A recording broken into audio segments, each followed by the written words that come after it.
strange sounds coming from deep in the mountain, and strange signs began to appear on the ground around us. The air suddenly became cold, and the darkness around us seemed heavier than usual.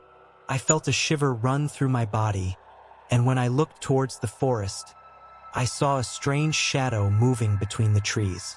Brian froze, his eyes filled with terror. I asked him, "What's the matter?" But he didn't answer. I looked in the direction he was staring at, and I saw a strange being standing in the shadows.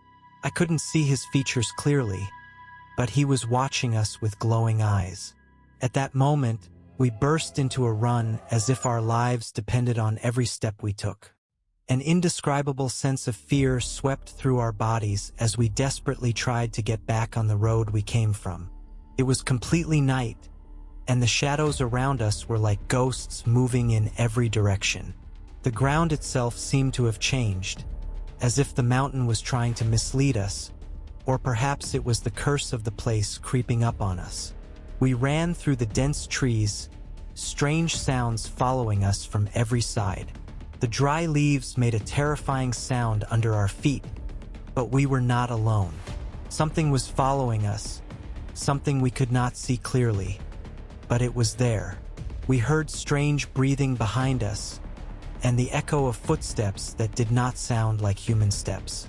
Just when it seemed that we had lost all hope of finding the right path, a small, abandoned, and decaying house appeared before us. Its walls were covered in moss and cracks, and the windows were broken, as if time had forgotten it long ago. We didn't think twice. We entered it quickly, as if we had found a last refuge from this horror we were living in.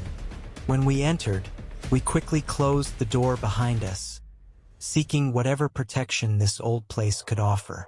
But as things calmed down a bit and we started to catch our breath, we noticed something horrifying. Brian wasn't with us. "Where's Brian?" My brother cried out in shock as he looked around. It was clear from the expressions on our faces that none of us had noticed the moment Brian had disappeared. One moment he was with us, and the next, he was gone as if he had never been there. He was walking with us, running alongside us. How could he just disappear like that?